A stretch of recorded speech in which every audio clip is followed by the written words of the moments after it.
Selamat datang di Pojok Santai.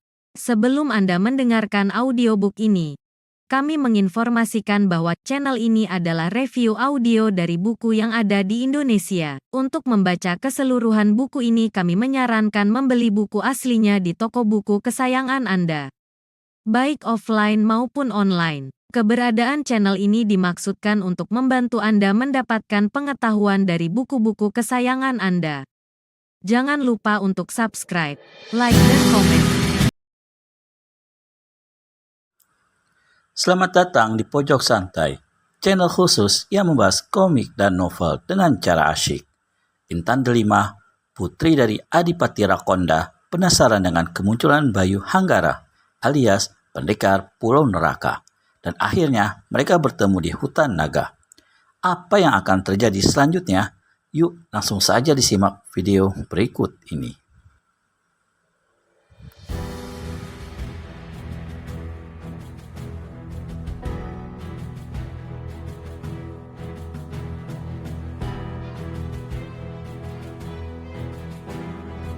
Sebaiknya sekarang kau pulang saja dan segera berlindung di bawah ketiak ayahmu. Katakan padanya kalau saat kematiannya sudah dekat. Dengus Bayu. Hah? Baru saja Intan Delima ingin mengatakan sesuatu, tiba-tiba saja pemuda itu sudah mencelat cepat. Begitu cepatnya, tahu-tahu dia sudah lenyap dari pandangan mata. Tampak Intan Delima celingukan mencari-cari. Meskipun gadis itu sudah terlatih dalam berbagai ilmu olah kanuragan, tapi dia benar-benar tercengang melihat tingginya ilmu yang dimiliki oleh pendekar Pulau Neraka. Sulit diukur sampai di mana tingkat kepandaian pendekar Pulau Neraka itu. Hah? Rasanya tadi dia tidak melayaniku dengan sungguh-sungguh. Apakah ayah dan paman Panglima akan mampu menandinginya? Ilmunya benar-benar luar biasa. Intan Delima bergumam sendiri sambil menggeleng-gelengkan kepala. Beberapa saat lamanya, gadis itu masih berdiri saja di tempatnya. Dia tampak tertegun dengan kejadian yang barusan dialaminya. Sejak pertemuannya dengan pendekar Pulau Neraka, Intan Delima jadi tampak lebih banyak melamun dan berdiam diri di dalam kamar. Kegagahan dan ketampaan pemuda itu telah menggores dalam di hatinya. Dia jadi sangsi akan kemampuan ayah dan pamannya. Mampukah mereka menandingi pendekar Pulau Neraka? Sedangkan dia sendiri yang sempat bentrok belum mampu untuk mengukur sampai di mana tingkat kepandaian pendekar muda itu. Intan Delima juga memikirkan tentang peristiwa yang menyangkut ayahnya dengan pendekar Pulau Neraka itu, hingga sampai menyulut api dendam yang begitu parah dan harus diselesaikan dengan pertumpahan darah. Beberapa saat kemudian, Intan Delima bangkit dari pembaringan dan melangkah menuju jendela. Sudah setengah harian dia berada di dalam kamar itu, namun belum juga bisa menemukan jawaban dari pertanyaan-pertanyaan yang mengganggu pikirannya. Dan pertanyaan yang paling pokok, dendam apa yang telah bersemayam di dada pendekar Pulau Neraka? Rasanya tidak mungkin kalau dia mencari ayah tanpa sebab, gumam Intan Delima perlahan. Sejenak gadis itu mengedarkan pandangannya berkeliling melalui jendela kamarnya yang terbuka, dan matanya langsung terpaku pada pohon beringin yang tumbuh dekat tembok. Tampak seseorang sedang berada di atas pohon itu sambil mengawasi. Dan Intan Delima semakin membeliakan matanya begitu mengenali siapa orang itu.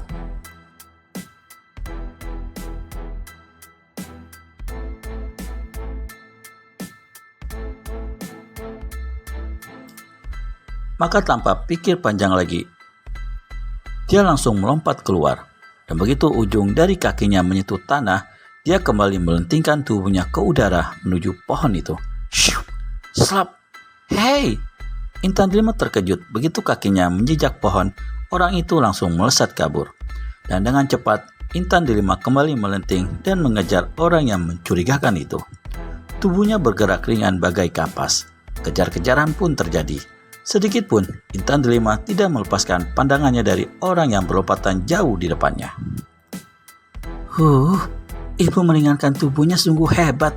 Tidak mungkin aku bisa mengejarnya tanpa ilmu saiti angin, dengus Intan Delima. Gadis itu tampak semakin cepat berlari setelah dia mengerahkan ilmu saiti anginnya. Dan jarak dengan orang yang ada di depannya pun semakin pendek dan akhirnya, hiat! Intan delima segera melentingkan tubuhnya dan melompati kepala orang yang dikejarnya itu. Lalu dengan manis dia mendarat di depannya dan langsung berbalik. "Berhenti!" bentak Intan delima. "Hebat, ternyata kau mampu juga menyusulku." Puji orang itu yang ternyata adalah seorang pemuda gagah yang memakai baju dari kulit harimau. "Heh, mau apa kau mengintai rumahku, pendekar Pulau Neraka?" Intan delima bertanya sinis. Bayu hanya tersenyum saja, lalu dia mengayunkan kakinya mendekati sebongkah batu hitam sebesar kerbau dan dengan enak dia duduk di sana. Tampak bibirnya yang tipis masih menyunggingkan senyum, sedangkan matanya tidak lepas dari wajah cantik yang tidak mencerminkan persahabatan itu. Intan delima merasa jengah juga dipandangi sedemikian rupa. Buru-buru dia mengalihkan pandangannya ke arah lain. Entah kenapa, mendadak saja dadanya jadi bergemuruh. Detak jantungnya juga semakin cepat bekerja. Tatapan mata pendekar Pulau Neraka itu demikian menusuk dan langsung menuju lubuk hatinya yang paling dalam. Tanpa disadari, wajahnya menyemburat merah dadu. Ih, tatapan matanya. Tapi, tidak. Dia adalah musuh ayahku. Aku tidak boleh apa yang sedang kupikirkan sih? Gila. Intan delima jadi berperang sendiri dengan batinnya. Gadis itu semakin tidak menentu saja perasaannya saat dia melirik dan langsung bertemu pandang dengan pemuda itu. Gadis itu terus merutuki dirinya sendiri. Secara jujur, dia memang mengakui kalau pemuda itu benar-benar gagah dan tampan. Tatapan matanya mengandung daya tarik yang luar biasa. Intan delima merasa tidak sanggup lagi untuk mengusir gemuruh yang semakin deras melanda dadanya. Sebenarnya, perasaan itu sudah ada sejak pertama kali mereka bertemu. Namun dia masih sanggup untuk mengenyahkan. Tapi sekarang, rasanya makin sulit untuk menghalau perasaan itu dari hatinya. Kini Intan delima jadi tidak mengerti kenapa tiba-tiba saja dia mempunyai perasaan yang sulit untuk dimengerti. Suatu perasaan yang belum pernah dia alami sebelumnya. Apakah ini yang dinamakan? Tidak. Intan delima buru-buru membantah kata hatinya. Lama juga mereka hanya saling berdiam diri dengan hati dan perasaan yang berbicara masing-masing. Intan delima merasa semakin lama dia berada di tempat itu, semakin gelisah perasaan hatinya. Sementara pendekar Pulau Neraka masih duduk diam dengan pandangan tidak berkedip pada wajah cantik yang sebentar-sebentar berubah warnanya. Sementara Intan delima sendiri semakin diliputi oleh suatu perasaan yang dia sendiri tidak tahu apa artinya. "Mau kemana kau?" tanya Bayu begitu melihat Intan delima mau pergi. Sejenak Intan delima mengurungkan niatnya. Dan seperti ada satu kekuatan yang amat dahsyat, dia mengangkat kepalanya dan menatap langsung ke bola mata Bayu. Seketika hatinya bergetar hebat begitu matanya bertemu pada satu titik. Dengan sekuat tenaga, Intan delima menguatkan diri dan berusaha untuk tetap terlihat tegar. "Sebenarnya mau apa kau mengintai rumahku?"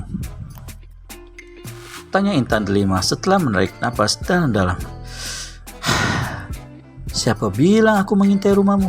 Bayu malah balik bertanya. Kau ada di pohon dekat rumah. Untuk apa lagi kalau bukan untuk mengintai?"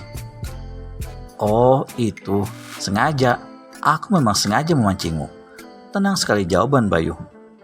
"Memangnya aku ikan?" rungut Intan delima, geli juga dia.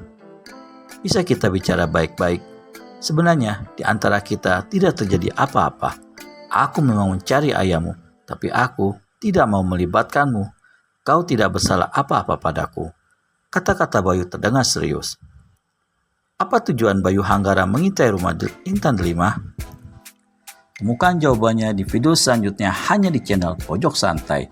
Segera subscribe, tekan tombol lonceng untuk mendapat notifikasi video terbaru dari kami. Terima kasih dan sampai bertemu kembali.